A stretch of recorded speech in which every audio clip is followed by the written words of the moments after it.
पाकिस्तान की पोल खोलने के लिए एक और डेलीगेशन भारत से रवाना हो चुका है।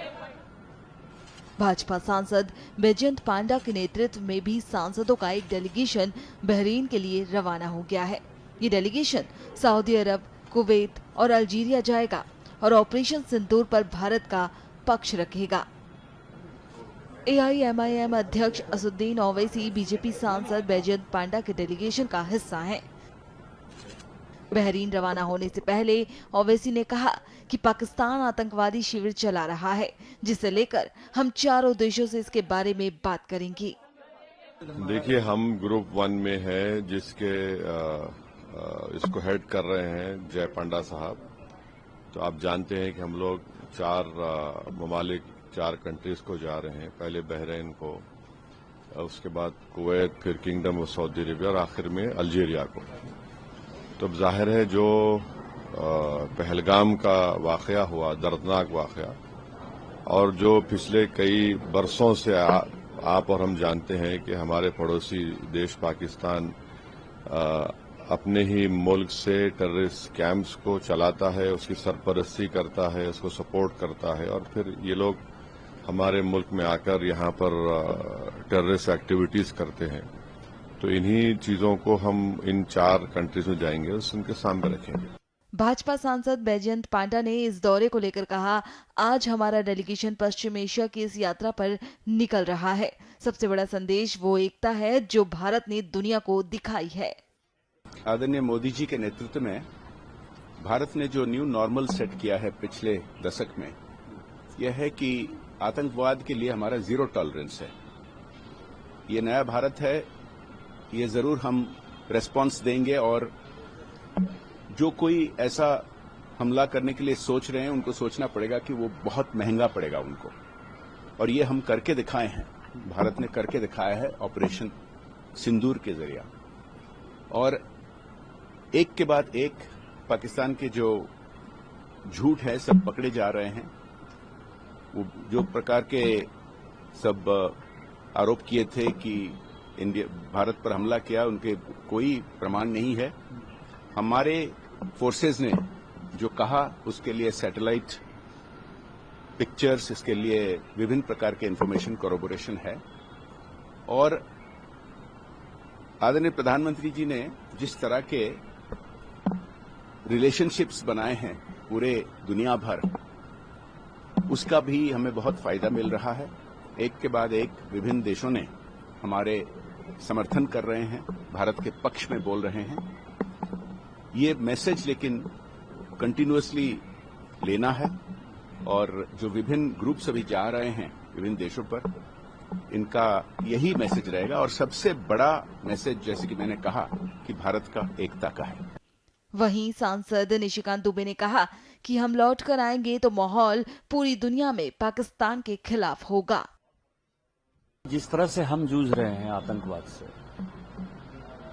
तो इन देशों में जहां हम जा रहे हैं, और जो इस्लाम के लिए सबसे महत्वपूर्ण देश है वो सऊदी अरब है, जहां मक्का है, मदीना है, काबा है, वो भी इसी तरह के आतंकवाद से जूझ रहा है। यमन एक ऐसा देश है, वो भी मुस्लिम देश है, और मुस्लिम देश जो है सऊदी अरब को लगातार परेशान करता है, लगातार तंग करता है। तो उनको आतंकवाद की परिभाषा पता है कि किस तरह से, क्योंकि आतंकवाद का कोई धर्म नहीं होता। पहलगांव की घटना जो है एक अलग घटना है कि पहलगांव में धर्म के आधार पर जो है पहली बार मारा गया, लेकिन जनरली ये माना गया है कि आतंकवाद जो है वो बाउंड्री के बाहर है और धर्म से ऊपर है। तो हम इन बातों को रखेंगे, क्योंकि सऊदी अरब के साथ साथ ही फॉरेन पॉलिसी बहरीन की भी उसी तरह से डिसाइडेड है, और एक दूसरे के प्रति जो है उन दोनों का कोऑपरेशन है। कुवैत का आपको पता है कि जहां हमको आगे जाना है, कि कुवैत के लिए कितना बड़ा वॉर हुआ। 91 का जो वॉर था वो भी आतंकवादी था, इंटरनल था, उसको कब्जा करने की कोशिश की थी इराक ने। तो ये सारे मुद्दे ऐसे हैं जिसमें कि हम निश्चित तौर पर अपनी बात समझाने में कामयाब होंगे। 78 साल से पाकिस्तान ने हमारे साथ क्या काम किया है, और जब हम लौट के आएंगे तो मुझे लगता है कि माहौल पूरे दुनिया में पाकिस्तान के खिलाफ होगा, और आतंकवादी राष्ट्र बनाने की तरफ जो है वो अग्रसर होगा।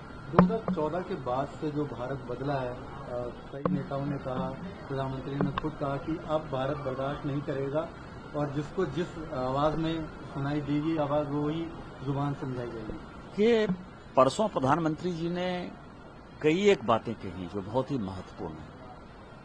एक तो उन्होंने कहा कि आतंकी कोई भी घटना हो तो उसमें आतंकवादी और पाकिस्तान की सेना दोनों के बीच में कोई डिस्क्रिमिनेशन नहीं। एक बड़ा स्टैंड है भारत का 2025 में।